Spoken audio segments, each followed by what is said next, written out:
Շարունակում ենք աշխատել ուղիղ եթերում, մեզ կարող եք հետևել Անժելա Թովմասյան YouTube-յան էջով եւ Հայրիկ FM Facebook-յան էջով իմ հյուրն է Երվանդ Բոզյանը, բարև ձեզ Երվանդ, շնորհակալ եմ հրավերն ընդունելու համար եւ այսպես այնքան թեմաները շատ են, պարոն Բոզյան, բավականին երկար ժամանակ էլ չենք հանդիպել, չգիտեմ, եկեղեցու թեմա, եկեղեցու հայ-առաքելական եկեղեցու դեմ արշավը շարունակվում է, մարդ արդեն հստակ կանգնեց եւ հայտարարեց, որ ինքը պիտի գնա մտնի, փոխի, նոր կաթողիկոս դնի, իր այս տիրադավ, ինչպես մեր սրբազաններն են, այրենց բնութագրել տիրադավ սրբազանները կամ հուդաները դավաճաններից էլ մեկն էլ հայտարարեց, որ շատ ճիշտ կլինի, որ վեհապարը ինքը իր ոտքով գա հանդիպի եւ իր հրաժարականի մասին, իր հանգստի մասին գա եւ խոսի Ինչպես եք ես ներկայիս վիճակը գնահատում, ոմանք ասում են ինքը պարտված է, որովհետև ի սկզբանե ասում են մենք կգնանք եկեղեցու վրա 1-2 անգամ, հետո տեսա որ դա չի ստացվում, ինքը սկսեց կոմպրոմատների բանը, կոմպրոմատներն էլ կարողացավ իր կողմ տանել կամ շահադիտական բանով իր կողմ տանել 10 սրբազանների, շատ քիչ թվով հոգևորականների եւ շատերը դիմադրեցին եւ չընկրկեցին, շարունակեցին մնալ հայ առաքելական եկեղեցու կողքը, ինչպես Արշակ սրբազանը,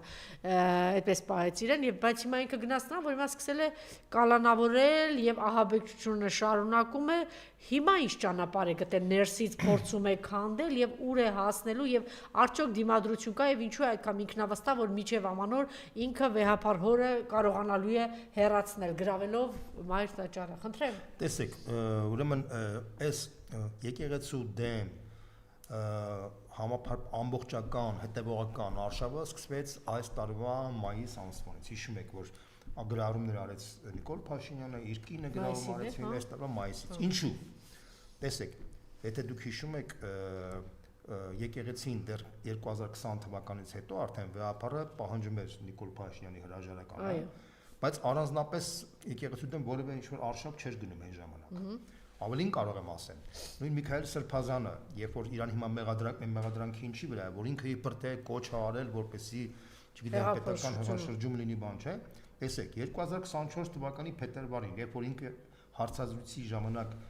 ուղղակի տեսակետ հայտնեց, որ ամոթա որ sense տիպի իշխանությունը մնար եւ այլն, իր վրա դանոս արեց Դանիել Հովհաննիսյանը, բայց դատախազությունը հայտարարեց, որ հիմք չկա իր վրա քրեական գործ բացելու համար, չէ՞, այսինքն մինչև նույնիսկ 24 թվականին այդպիսի խնդիր չկար։ Ինչի այս տարվա մայիսից առաջացավ այդ իրավիճակը, ուզում եմ որ մեր ժողովուրդը ամբողջական պատկերացում ունենա, որ այս արշավը Նիկոլ Փաշինյանը սկսել է, որովհետև Իրանից դա պահանջում է Իլհամ Ալիևը։ Ինչի։ Ես ուղղակի բացատրեմ իրավիճակը։ Տեսեք, Փաշինյանի գլխավոր խնդիրը ամեն ինչ անի, որ գալի 26 թվականի ընտրություններին կարողանա պահպանել իր իշխանությունը։ Որովհետև ինքը շատ լավ հասկանում է, որ այն վնասները, որ ինքը տվել է այս ժողովրդին, այս պետությանը, սարսափելի մեծ են։ Արցախի անկում 120,000 փախստական, խայտարակ անվտանգային իրավիճակ Հայաստանի հետ կապված, կոռուպցիա եւ այլն եւ այլն։ Այսինքն չեմ ուզում բոլոր աները մեր ժողովրդի շնչող մեծամասնությունը գիտի դրա մասին։ Ինքը շատ լավ հասկանում է, որ 26 թվականին ինքը որևէ շանս չունի վերարտադրվելու, եթե ինքը ինչ-որ մի հատ ֆորս մաժորային պայման չբերի։ Որն է այդ ֆորս մաժորային պայմանը։ Ինքը փորձելու է համոզել, որ եթե ինքը չլինի, ապա կլինի պատերազմ։ Այսինքն ինքը ուզում է իր վրա կարի խաղաղության, այսպես ասած, խաղաթուղթը եւ ասի, որ եթե ես չնեմ, ուրիշը գա, Պողոսը Կիրակոսը լինի, ապա կլինի պատերազմ։ Բայց որպեսզի դա համոզիչ լինի, իրան պետքա որպեսզի Իլհամ Ալիևը մինչև ընտրությունները համաձայնվի ստորագրել այդ խաղաղ պայմանագիրը։ Նիկոլ Փաշինյանի այս խեղճ վիճակը շատ լավ հասկանում է Իլհամ Ալիևն ու Էրդողանը, հասկանալը որ այս մարդը իր ժողովրդի թակարդի մեջ է հայտնվել եւ իրանք տեսնելով որ այս իրան պատեպատա տալի որպեսի կարողանա դուրս գա, իրան պայմաններ են առաջ դրել։ Տեսեք ինչ պայմաններ է ինքը կատարել։ Մինչև 24 թվականը, երբ որ ասում էին թե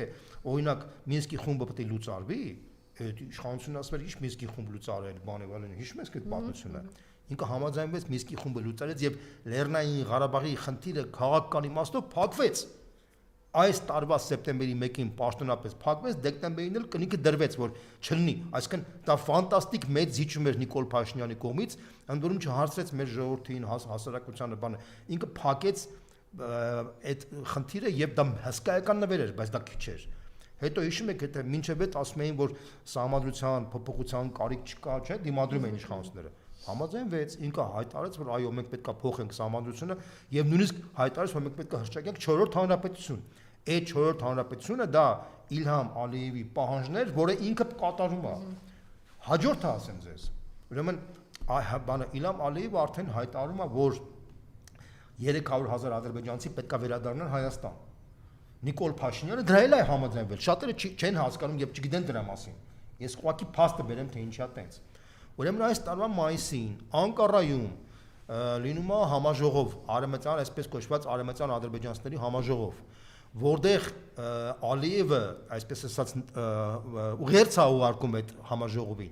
եւ այդ ուղերձում նշված է, որ առանց արևմտյան ադրբեջանցիների վերադարձ Հայաստան, խաղաղ պայմանագիր չի լինելու Հայաստանի եւ Ադրբեջանի միջեւ։ Հիմա տեսեք, եւ մեսիջը հետեւյալն էր. Նիկոլ Փաշինյան արձագանքի Ալիևի խոսքին։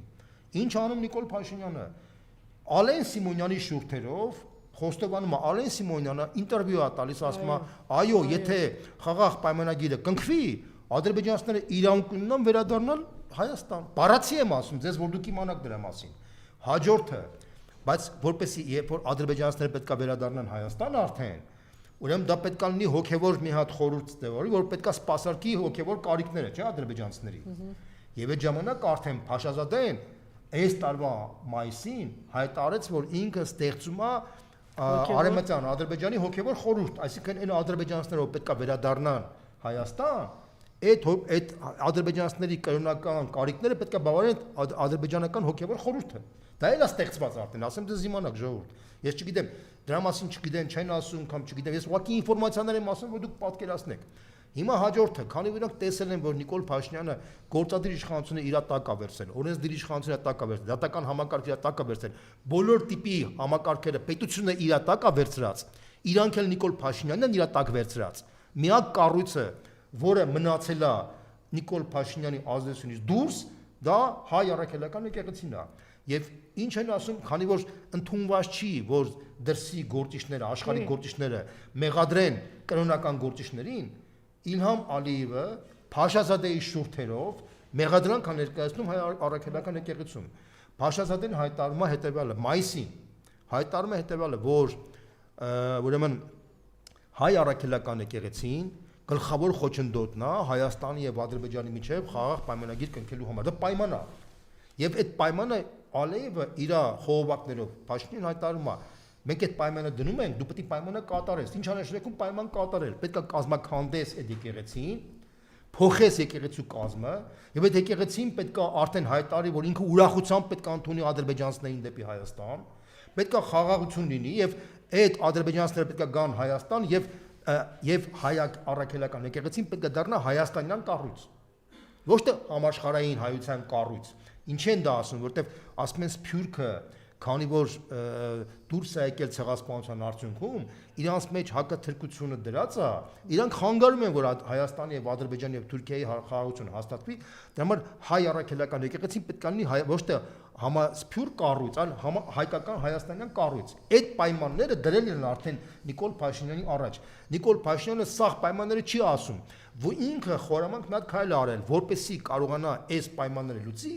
Ինքը ասում է, ես եկեղեցու դեմ չեմ պայքարում, ես պայքարում եմ կոնկրետ կաթողիկոսի դեմ։ Սա է խնդիրը։ Այսինքն դրել է անձի խնդիր, անձը դրել է Փաշինյան կաթողիկոս անձեր։ Եվ այդ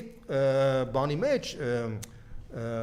թակարդի մեջ ներառել է մնացած բոլոր ընդդիմադիր գործիչները, սկսում են խոսել, կաթողիկոսը լավն է թե վատն է, լավն է Նիկոլ Փաշինյանը լավ թե կաթողիկոսը, դա այդ մարդիկ, որոնք խոսում են, ոչ մեկի չի խոսում, բոլորն էլ ողջամիտ մարդիկ հասկանում են, բազմաթիվ մարդիկ, ես ուղղակի ասում եմ, այդ մարդիկ, որ խոսում են, այդ մարդիկ բոլորության մեջ են, չէ, բացի դրանից նաև ազնիվ մարդիկ կան, որոնք անկեղծորեն այդ ներքաշվել են այդ օրակարգի մեջ, խոսում են այդ թեմայի շուրջ։ Հիմա ես ասում եմ, սա կոնֆլիկտ չի կաթողիկոսի եւ Փաշինյանի միջեւ, սա կոնֆլիկտ չի նույնիսկ Նիկոլ Փաշինյանի եւ եկեղեցու միջեւ, սա կոնֆլիկտ է Իլհամ Ալիևի եւ Հայաստանի պետության միջեւ, սա շատ կարեւոր խնդիր է, եկեղեցին դա ստեղ կատարում է այն հարթակը, որտեղ Իլհամ Ալիևը ուզում է կազմակերպի Հայաստանի պետությունը, սա ամիջը սկսեց մայիսից, բա ուշադրություն, մայիսից սկսեց, մայիսից արդեն հունիսին ձերբակալվեց Սամվել Կարապետյանը, հունիսի 21-ին ձերբակալվեց Սրբազանը, Միքայել Սրբազանը։ Տեսեք, հետաքրքիր մի հատ ձևակերպում ասեմ, որ դուք պատկերացնեք։ Ուրեմն Միքայել Սրբազանը 24 թվականին տվեց հարցազրույցը։ Որը իբր թե պետական հեղաշրջում եւ այլն, որ տեսակետը զրույցի ժամանակ տեսակետը հայտնել, որ ամոթա որ սենց իշխանություն մնա եւ այլն, պատկերացնում եք, չէ՞։ Հիմա որպեսի, բայց քանի որ դատախազությունը մերժել էր այն ժամանակ բարույթ հայտնել, հիմա որպեսի իրանք կարողանային այդ Սրբազանի խնդիրը լուծեին, մի հատ հարթակի մեջ հարցադրում դրեցին, որ ինքը հաստատի իր խոսքը, որպեսի դատախազությունը ասի, այ քանի որ արդեն երկրորդ անգամ է ինքը դա ասել, այդ ժամանակ արդեն հիմք առաջացել իր վրա քրեական գործ բացելու համար, դուք հասկանում եք, չէ՞։ Սա է սպեցօպերացիա կատարվում է բառից բուն իմաստով Ալիևի պահանջով։ Այսինքն բոլոր ծրագրերը, որ հիմա գնում է այս առաքելական եկեղեցու դեմ, կատարվում է Ալիևի միջոցով։